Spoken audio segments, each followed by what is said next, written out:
역대하 25장 마지막 부분을 우리가 함께 보도록 하겠습니다. 14절 보실까요? 아마샤. 하나님께서 큰 승리를 이전에 경험하게 하셨죠. 어떤 하나님의 사람을 통해서 왕에게 진언합니다. 그리고 결국은 하나님의 사람의 말을 듣고 능히 하나님이 이기게 하실 것을 믿는다. 하나님은 이기게도 하시고 패하기도 하시고, 그러니까 하나님만 의지하고 전쟁에 나가면 승리할 것이다. 그래서 큰 승리를 경험한 것입니다. 그 승리 이후의 이야기가 오늘 14절입니다.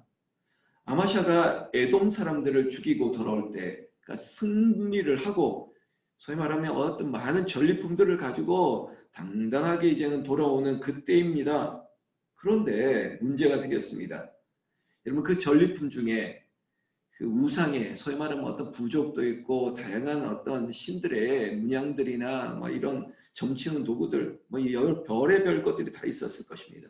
그 가운데 세일 자손의 신들을 가져와서 그 전리품 가운데 세일 자손의 신들, 어떤 뭐 불상이나 뭐 이런 것들이 있었겠죠.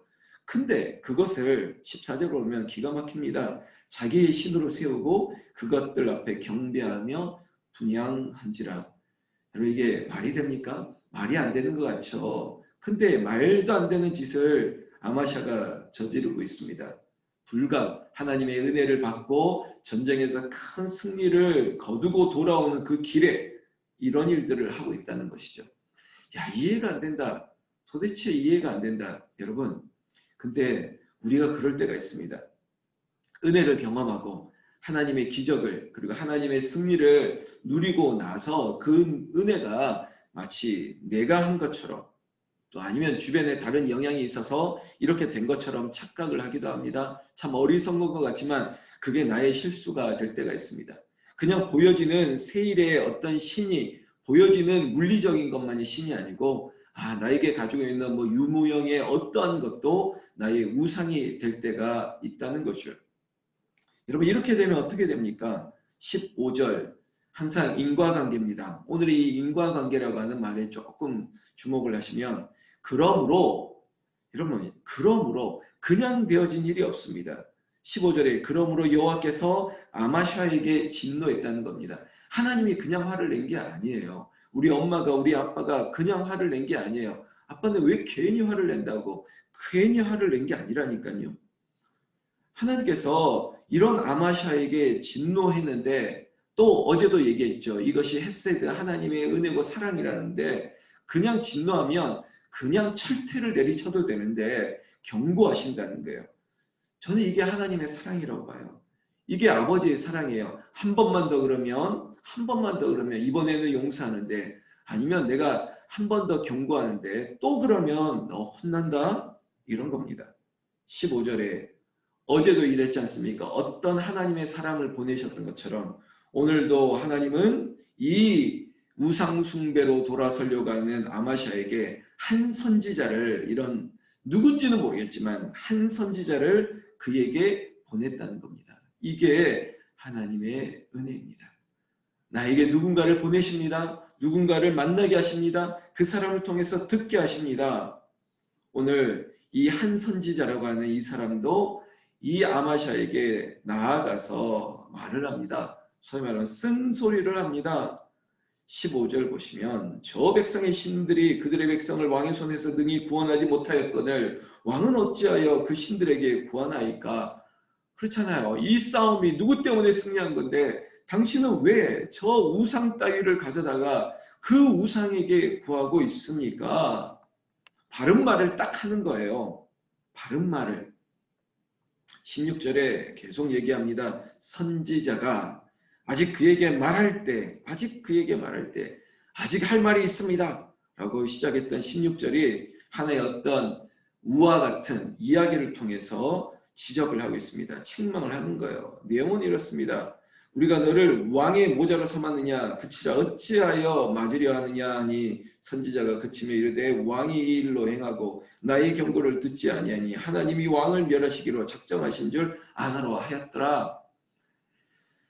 못 알아듣고 그리고 말을 안 듣고 자기 마음대로 하려고 하는 의지를 보이니까 이 한 선지자가 경고합니다. 그러면 하나님이 당신을 멸하실 것입니다. 여러분 이 정도 했으면 알아들어야죠. 그런데 17절 마음이 강팍해지니까 이 아마샤가 인간적인 방법으로 이 일을 해결하려 합니다. 하나님을 찾지도 아니하고 사람을 찾기 시작합니다. 근데 그 사람이 누구냐면 하나님 앞에 불의한 자를 찾는 거예요. 이것이 미련한 인간의 패착입니다.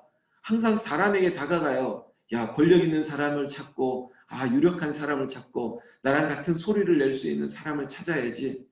하나님께 구하고 하나님을 찾아야 되는데, 여러분 17절 보면 아마샤가 누구를 찾냐면 이스라엘 왕 요아스를 찾습니다. 여러분 이 요아스는 유다 왕 요아스가 아니에요. 마치 우리가 뭐 김철수라는 이름이 뭐 동명이인이 있는 것처럼 이 북이스라엘의 왕 이름도 요아스예요. 요아스에게 다가가서 소위 말하면 전략적인 연대를 구하려고 합니다. 우리가 같이 가자 이런 거죠. 여러분 저랑 같이 새벽을 깨우면서 이 역대기 이야기 들어보면 북이스라엘은 이미 우상을 섬기는 나라가 됐어요. 바알과 아세라를 섬겨요. 아합이 아주 정말 하나님 앞에 불의를 저질렀던 그런 전통이 지금 이 북이스라엘 자녀들 그 다음 왕들에게 이어지고 있는데 어떻게 그런 왕을 찾아서 전략적인 연대를 구하냐는 거예요. 영적인 자존심도 없습니까? 19절 말씀 18절에 보면 결국은 서로 안에 뭐 사돈관계 맺자 이런 요구를 하는 거죠. 그런데 19절 보세요. 오히려 그 소위 말하는 제안을 프로포즈를 받은 북이스라엘의 요아스 왕이 말합니다. 네가 에돔 사람들을 쳤다고. 아까 14절 기억하시죠? 에돔 사람을 쳐 죽이고 큰 승리를 거두고 지금 이 아마시아가 돌아왔잖아요. 북이스라엘도 다 알고 있어요. 그래서 얘기합니다. 네가 에돔 사람들을 쳤다고 네 마음이 교만하여 자긍하는도다. 이거 하나님이 하시는 말 같지 않습니까?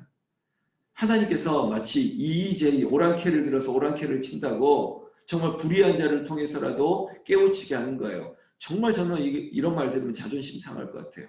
어떻게 북이스라엘 왕이 나한테 이런 말을 할 수 있을까? 근데 사실이거든요. 지금 네가 교만하다.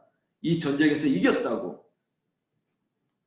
네 마음이 자긍하는도다. 어쩌면 하나님의 음성을 이 북이스라엘의 요아스를 통해서 듣게 하시는 것 같아요. 계속적으로 소위 말하면 자존심을 긁습니다. 네 궁에나 있으라 어찌하여 화를 자초하여 너와 유다와 함께 망하고자 하냐 이렇게 말합니다. 여러분 하나님께서 어떤 선지자를 통해서 그리고 아니면 이 오랑캐 북쪽 이스라엘 왕을 통해서라도 하나님이 깨닫게 하시는 기회를 2번이나 주셨어요. 그런데 여러분 결국은 어제도 제가 얘기했지 않습니까? 뭔가 좀 부족한 뭔가 좀 모자라는 것 같은 이 미련한 아마샤가 20절 한마디로 듣지 아니하였다는 겁니다. 여러분 들으면 진짜 들을 수 있으면 회복이 됩니다. 여러분 그 말을 잘 못하는 이유는 잘 못 들어서 그래요. 결국은 이 리스닝이 안 되면 이 말하는 것도 잘 안 되는 거예요. 가만히 생각해 보세요. 이해를 잘하면 문제를 잘 풉니다. 근데 이해를 못해요. 오늘 20절 제가 이 구절 보면서 참 안타까운 거예요. 아마샤가 듣지 아니하였다는 겁니다. 듣기만 해도 여러분 구원은 들음에서부터 나는데 안 듣는다는 거예요. 이유는 뭘까요? 이는 하나님께로부터 말미암은 것이라 그들이 에돔 신들에게 구하였으므로 그 대적의 손에 넘기려 하심이더라. 여러분 하나님께 구하지 않았다는 거예요. 여러분 그러니까 잘 못 들으니까 말도 못하는 거예요. 조리 있게 말도 못하는 거예요. 근데 그 대상이 누구에게 말해야 되냐면 하나님께 말해야죠. 그런데 하나님을 찾지 않고 하나님께 구하지 아니하고 결국은 에돔의 신들을 구합니다. 더 기가 막힙니다. 에돔을 쳤던 이 유다가 오히려 에돔의 신을 구한다? 이거는 말도 안 되는 짓이죠. 그래서 제가 이 아마샤가 뭐가 부족해도 참 많이 부족한 사람이라는 겁니다. 참 미련한 사람이에요. 지혜로운 사람은 훈계를 듣고 견책을 듣고 책망을 들어요. 근데 미련하게 끝까지 자기 고집대로 하고 있습니다. 여러분 어떻게 됐을까요? 21절에 이스라엘 왕 요아스, 북쪽 왕 요아스가 올라와서 유다 왕 아마샤와 더불어 유다의 벳세메스에게 대면하였더니 결국은 서로 간에 싸우게 됩니다.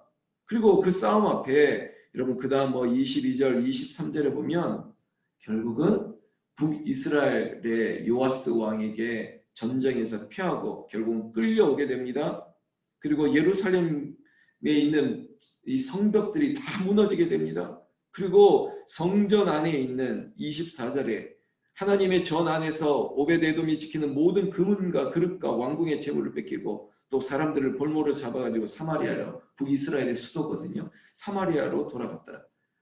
여러분 연대를 깨웠던 이 북쪽 요아스 왕에게 완전히 패합니다.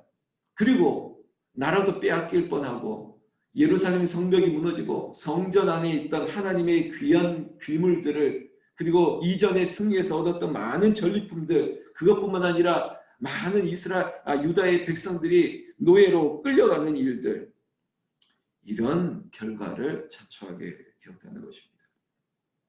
여러분 안타깝죠.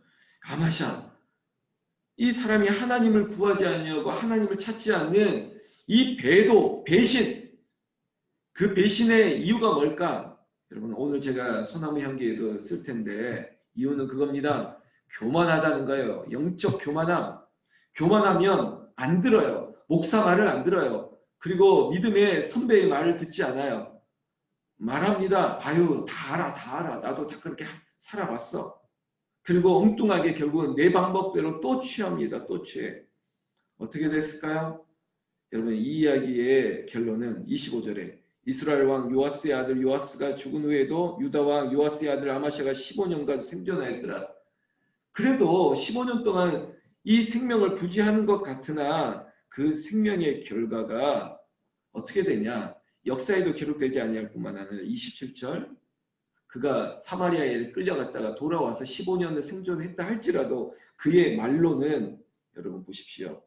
여호와를 버린 후로부터 예루살렘에서 무리가 그를 반역하였으므로 그가 라기스로 도망하였더니 반역한 무리가 사람을 라기스로 따라보내어 그를 거기서 죽이게 하고 여러분 왕이 쫓기는 인생입니다. 그 쫓기는 인생 가운데 그 반역한 무리를 통해서 소위 말하면 죽임을 당하는 안타까운 최후가 여기에 그려지고 있습니다. 그것뿐만 아니라 28절 마지막 구절에 그의 시체를 말에 실어다가 그의 조상들과 함께 유다 성읍에 장사했더라.